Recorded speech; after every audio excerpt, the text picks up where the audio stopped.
Hello guys, welcome back to my channel. അങ്ങനെ നമ്മുടെ lady വിന്നറാണ്, ക്വീനാണ്, ബി ക്വീനാണ്, ദിവ്യയാണ് ടൈറ്റിൽ വിന്നർ. നമുക്ക് എല്ലാവർക്കും അറിയാമായിരുന്നു ദിവ്യ ആയിരിക്കുമെന്ന്.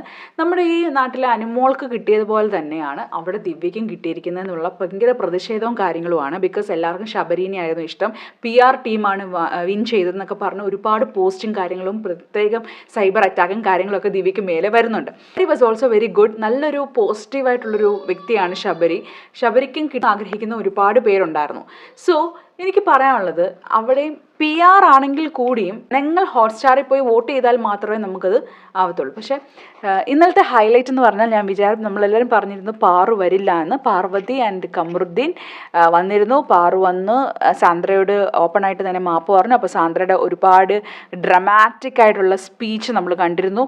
അതായത് പാർവതി അവിടെ നിന്നു, പുറത്തിങ്ങനെ പോയി നിന്നപ്പോൾ, അതായത് എവിക്റ്റ് ആയിപ്പോൾ, റെഡ് കാർഡ് കൊണ്ട് എവിക്റ്റ് ആയിപ്പോയി തന്നെ പോയി നിന്നപ്പോൾ സാന്ദ്രയ്ക്ക് ഭയങ്കര സങ്കടം തോന്നി എന്നൊക്കെയാണ് സാന്ദ്ര പറഞ്ഞത്. എന്നാൽ സാന്ദ്ര ആ ടൈമിലൊന്നും പറഞ്ഞില്ല. എനിക്കിപ്പോഴും സാന്ദ്രയുടെ ആ ഒരു ഡ്രമാറ്റിക് ബിഹേവിയർ എനിക്ക് ഇഷ്ടപ്പെട്ടിട്ടില്ല. അന്നൊരു ടൈമിൽ ഞാൻ പറഞ്ഞിട്ടുണ്ടായിരുന്നു, റെഡ് കാർഡ് കിട്ടി ഒരുപാട് പേര് എന്നെ സപ്പോർട്ട് ചെയ്തിട്ടുണ്ടായിരുന്നു. പക്ഷേ ആ ഒരു ടൈമിൽ സാന്ദ്ര കളിച്ചല്ല. കാരണം ബിഗ് ബോസ് മെഡിക്കൽ റൂമിൽ പോവുകയും ഒരു അറ്റാക്ക് വരികയും ഇപ്പം റെഡ് കാർഡ് കൊടുക്കുകയും ചെയ്തപ്പോൾ മനസ്സിലായി സാന്ദ്രയ്ക്ക് എന്തോ മെഡിക്കൽ ഇഷ്യൂ ഉണ്ടായതുകൊണ്ടാണ് അവർക്ക് റെഡ് കാർഡ് കൊടുത്തതെന്ന്. പക്ഷേ എനിവേ ടോപ്പ് 4 വരാൻ അർഹതപ്പെട്ട ആൾക്കാരായിരുന്നു കമറുദ്ദീനും പാർവതിയും. ബിക്കോസ് ദ പ്രൊമോ ക്യൂ, ഞാൻ എപ്പോഴും പറയുന്നു, TRP റേറ്റിംഗ് കൊണ്ടുപോയത് ഇവർ രണ്ടുപേരുമാണ്, കമറു ആൻഡ് പാറു. ചിലപ്പോൾ അതുകൊണ്ടാവണം അവരെ ഫിനാലേക്ക് വിളിച്ചത്.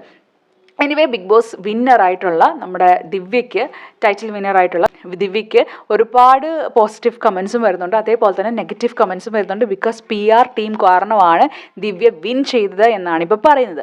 നമ്മളിപ്പോൾ മലയാളത്തിൽ അനുമോളുടെ അതേ കേസ് തന്നെയാണ് ഇപ്പോൾ ഇവിടെയും വന്നിരിക്കുന്നത്. എല്ലാവർക്കും ശബരീനെ ആയിരുന്നു ഇഷ്ടം, ശബരി ആയിരിക്കും വിന്നർ എന്ന് പറഞ്ഞു. പക്ഷേ PR ടീം വൺ എന്ന് പറഞ്ഞ് ഒരുപാട് കമൻസും കാര്യങ്ങളുമാണ് ദിവ്യയ്ക്ക്. Congratulation Divya. And Divya also nice ആയിരുന്നു. ശബരിയും അതുപോലെ തന്നെ നല്ലതായിരുന്നു. ശബരീനെ ഇഷ്ടപ്പെടുന്ന ഒരുപാട് പേരുണ്ട്. ഹീസ് എ വെരി പോസിറ്റീവാണ്.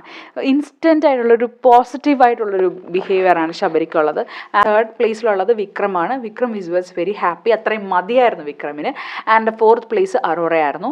ആൻഡ് ഇവർ 4 പേരും ഡിസേർവിംഗ് ആണ്. അറോറ തന്നെ ആണെങ്കിൽ കൂടിയും അത്രയും ചെറിയ പ്രായത്തിൽ ബിഗ് ബോസിലേക്ക് വരികയും പിന്നീട് അതിൽ 4th പൊസിഷനിൽ വരികയും ഒക്കെ ചെയ്യുന്നത് വളരെ നല്ല കാര്യം തന്നെയാണ്. അപ്പം ടോപ്പ് 4 ആയിട്ടുള്ള Divya, Sabari, Vikram and Aurora, they won the people's heart. അതുപോലെ തന്നെ ശബരിക്കാണ് ഏറ്റവും കൂടുതൽ ഫാൻസ് ഉള്ളത്. Apart from PR